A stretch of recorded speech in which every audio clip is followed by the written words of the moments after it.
ಎಲ್ರಿಗೂ ನಮಸ್ಕಾರ. ಸಪ್ತಪದಿ ಕ್ರಿಯೇಷನ್ಸ್ಗೆ ಉತ್ತರ ಕರ್ನಾಟಕ ವೆಡ್ಡಿಂಗ್ ಆರ್ಡರ್ ಬಂದಿದೆ. ಇದು ನಮ್ಮ ನಾರ್ಮಲ್ ವೆಡ್ಡಿಂಗ್ ಇತ್ತ ಹೇಗೆ ವಿಭಿನ್ನವಾಗಿರುತ್ತೆ ಅಂತ ನೋಡೋಣ ಬನ್ನಿ.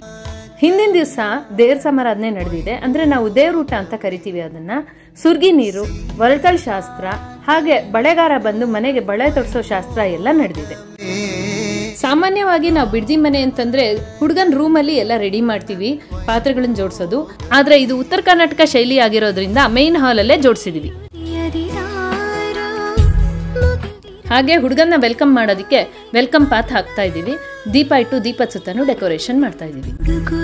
ನಮ್ಮ ಉತ್ತರ ಕರ್ನಾಟಕದ ಮಂದಿ ಬಸ್ಸಿಂದ ಇಳಿಯೋದೇ ಇಲ್ಲ ರೀ, ಅಲ್ಲೇ ಕುಂಕುಮ ಹಚ್ಚಿ ಹಾರ ಹಾಕಿ ರಿಸೀವ್ ಮಾಡ್ಬೇಕು ಗೊತ್ತಾ. ವೆಲ್ಕಮ್ ಅಂತೂ ಬಹಳ ಜೋರಾಗಿರತ್ತೆ ರೀ. ಡ್ಯಾನ್ಸ್ ಮಾಡಿ ಭಾರತ್ ಮಾಡಿ ಎಲ್ಲ ವಿಜೃಂಭಣೆಯಿಂದ ಹುಡುಗನ್ನ ವೆಲ್ಕಮ್ ಮಾಡ್ಕೋತೀವಿ.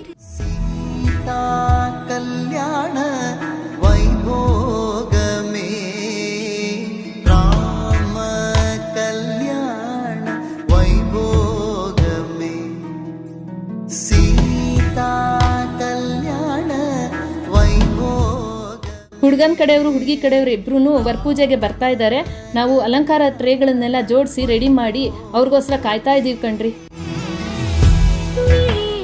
ಈ ಕಡೆ ನೋಡಿ, ಹುಡುಗಿ ಕಡೆಯದು ಟ್ರೇಸ್ ಎಲ್ಲ ರೆಡಿ ಆಗಿದೆ. ಮತ್ತೆ ಇನ್ನೊಂದು ಕಡೆ ಹುಡುಗನ್ ಕಡೆ ಟ್ರೇಸ್ ಎಲ್ಲ ರೆಡಿ ಆಗಿದೆ.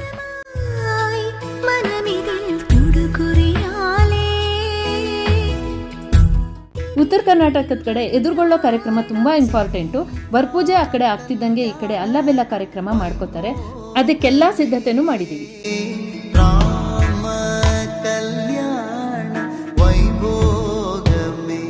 ಈ ಶೈಲಿ ಮದ್ವೆಲಿ ಇನ್ನೊಂದು ಇಂಪಾರ್ಟೆಂಟ್ ಪ್ರೋಗ್ರಾಮ್ ಏನಂದ್ರೆ ರುಕ್ಕೋತ ರಂಗೋಲಿ ಹಾಕಿ ಅಮ್ಮ ಮಗಂಗೆ ಭೂಮಕ್ಕೆ ರೆಡಿ ಮಾಡಿದೀವಿ. ಹಂಗೆ ಸಿಂಧುಪ್ಪ ಕೂಡ ನಡೀತಾ ಇದೆ. ಇದು ನೆಕ್ಸ್ಟ್ ಡೇ ಗೌರಿ ಪೂಜೆಯಿಂದ ಸ್ಟಾರ್ಟ್ ಆಗುತ್ತೆ. ಗೌರಿ ಪೂಜೆಗೆ ಎಷ್ಟು ಸಿದ್ಧತೆ ನಡೆದಿದೆ. ಎಲ್ಲ ಅರ್ಶನದ ಗೌರಿ ಕೂಡ ಮಾಡಿ ಇಟ್ಬಿಟ್ಟಿದೀವಿ. ಇನ್ನೇನು ಹುಡುಗಿ ಬಂದು ಕೂತ್ಕೊಂಡು ಪೂಜೆ ಮಾಡೋದೊಂದೇ ಬಾಕಿ. ಬಾಗ್ನ ಕೂಡ ರೆಡಿ ಇದೆ. ಶೋಡ್ಮುಂಜಿ ಅವ್ರ ಮನೇಲೆ ಮಾಡ್ಕೊಂಡಿರೋದ್ರಿಂದ ಕಾಶಿ ಯಾತ್ರೆ ಕಾರ್ಯಕ್ರಮ ಇರಲ್ಲ, ಡೈರೆಕ್ಟ್ ಧಾರೆನೇ ಇರುತ್ತೆ. ಈಗ ಹುಡುಗಿಗೆ ಧಾರೆ ಪಾತ್ ಹಾಕಿದೀವಿ.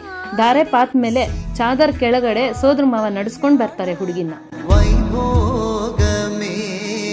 ಈಗ ಧಾರೆ ಅರೇಂಜ್ಮೆಂಟ್ಸ್ ಎಲ್ಲ ನಡೆದಿದೆ. ಧಾರೆಗೂ ಅಷ್ಟೇ ಅಂತರ್ಪಟ, ಚಿಬುಲು ಎಲ್ಲ ತಂದಿದೀವಿ. ಹಾಗೆ ಸಪ್ತಪದಿ ಪಾತ್ ಕೂಡ ರೆಡಿ ಮಾಡಿಬಿಟ್ಟಿದೀವಿ. ವರ ಚೊಚ್ಚಲ್ ಮಗ ಆಗಿರೋದ್ರಿಂದ ನೇಮ ಬಿಡಿಸೋ ಕಾರ್ಯಕ್ರಮ ನಡೆದಿದೆ. ಮಲ್ಗೆ ದಂಡೆ ಮಾಡಿದೀವಿ, ಹಾಗಲ ಹಂದ್ರ ಮಾಡಿದೀವಿ. ಎಲ್ಲಾ ಸೇರಿ ನೇಮ ಬಿಡಿಸೋ ಕಾರ್ಯಕ್ರಮ ನಡೀತಾ ಇದೆ. ನೆಕ್ಸ್ಟ್ ಉಡಿ ತುಂಬೋ ಶಾಸ್ತ್ರ. ಉಡಿ ತುಂಬಕ್ ಬೇಕಾಗಿರೋ ಎಲ್ಲಾ ಸಾಮಗ್ರಿಗಳನ್ನು ತಂದು ಇಟ್ಟಿದೀವಿ. ಹಾಗೆ ಉಡಿ ಬ್ಯಾಗು ತಂದಿದೀವಿ. ಈಗ ಪಡಿಯಕ್ಕಿ ಮಾಡಿಸ್ಕೊಂಡು ಮನೆ ತುಂಬಿಸ್ಕೋತಾರೆ. ಮನೆ ತುಂಬಿಸ್ಕೊಂಡು ಸೊಸೆ ಕೈಲಿ 5 ಮೊರದ ಬಾಗ್ನ ಕೊಡಿಸ್ತಾರೆ. ಆಮೇಲೆ ಭೂಮಾ ರಂಗೋಲಿ ಹಾಕಿದೀವಿ. ಹುಡುಗ ಹುಡುಗಿ ಬಂದು ಹೊಟ್ಟೆ ತುಂಬಾ ಊಟ ಮಾಡ್ತಾರೆ. ಉತ್ತರ ಕರ್ನಾಟಕ ಶೈಲಿ ಮದ್ವೆ ನೀವು ಮಾಡ್ಬೇಕು ಅಂತ ಇದ್ದೀರಾ? ಸಪ್ತಪದಿ ಕ್ರಿಯೇಷನ್ಸ್ ನ ಕಾಂಟ್ಯಾಕ್ಟ್ ಮಾಡಿ. ನಿಮ್ ಮದ್ವೆ ಸರಾಗವಾಗಿ ನಡೆಸ್ಕೊಡ್ತಾರೆ.